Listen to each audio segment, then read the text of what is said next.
And for more, let's go to Deepmala Mahla, CARE's Vice President of Humanitarian Affairs. Well, thanks for joining us, Ms. Mahla. First up, help us understand what are some of the most essential supplies that Gaza need right now, and how are they going to be rationed?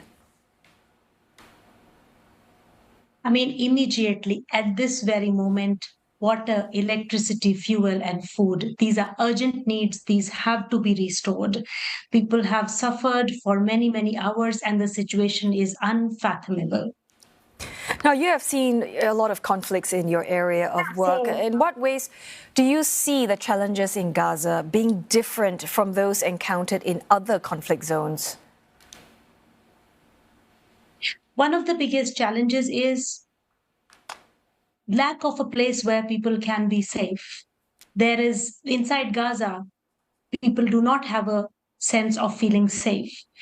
Water, electricity, food, fuel, these are really running out. There's a high risk of children falling to dehydration. Hospitals, some of them already have, some of them are running out of fuel. There are babies still in incubators. There are patients who are on dialysis. This is incredibly urgent. I would say people in Gaza, they are running out of time. We are running out of time. Humanity is running out of time. As you've mentioned, there's just no place in Gaza right now that seems safe. I mean, even hospitals, they are supposed to be sanctuaries for everybody. This principle was violated when Ali was being bombed. How do humanitarian workers continue to carry out their duties in an environment that is so volatile? Delivering humanitarian aid in this context is incredibly difficult because our staff who are from Gaza, so they are affected as well as they are the responders. Humanitarians are not a target. Civilians are not a target, nor are they bargaining chips.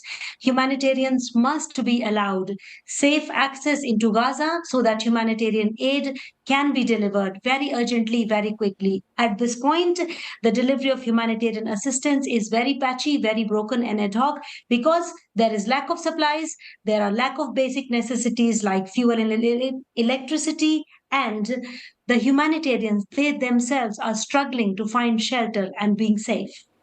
Right. I mean, there is general consensus, of course, that, lives are at risk, humanitarian aid much needed.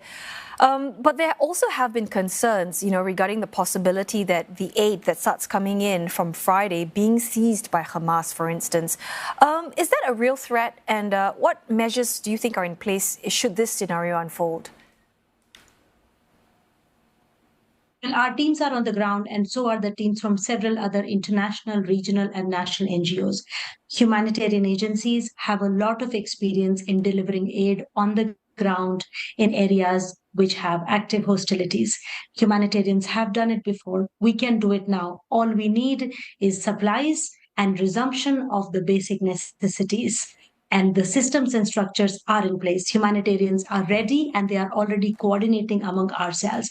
Yes, there are risks, but there are systems in place to ensure that aid will reach those who are most needed. This is not the time for discussions. This is the time to take action. And as humanitarians, we do not take sides, but we take action. And we are desperately waiting to have the environment which will allow us to take action, which is one and only one: saving lives. And as you've mentioned, taking action, saving lives, that's all what we hope to see.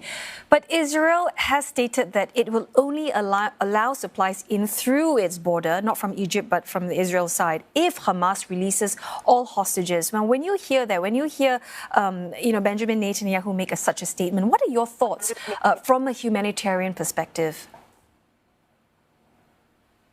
My thought as a humanitarian is always the belief and the hope that the world leaders will keep the promise that they will uphold international humanitarian law, that humanitarians will be safe, civilians will be protected, and we would be given the ability to reach those people who need us desperately. Yes, the promise of upholding the international humanitarian law has been broken far too many times. We will continue to make a call to action. We will continue to find solutions. So, Ms. But at Mahla, this what do we we are need looking at to shift that needle, to move that needle? Because right now, Israel is basically saying that they're not going to allow that access. So what do you think it takes? More international pressure? Who's going to step in, to resolve this? Well, we are looking to the UN Security Council. As we know, there have been discussions there have been draft resolutions. So we are hopeful and we are calling for action for an immediate humanitarian ceasefire. And that is going to open the door for we getting humanitarian access and resumption of supplies. Yes, it needs a decision from the world leaders. I would say, as a humanitarian delivering aid within the frame of not having a ceasefire, it feels like we are mopping the floor while the tap is on. There has to be a ceasefire, civilians have to be protected, and then humanitarian aid can begin and scale up because the need is massive. Thank you very much for your time, Deepmala Mahla, CARE's Vice President of Humanitarian Affairs.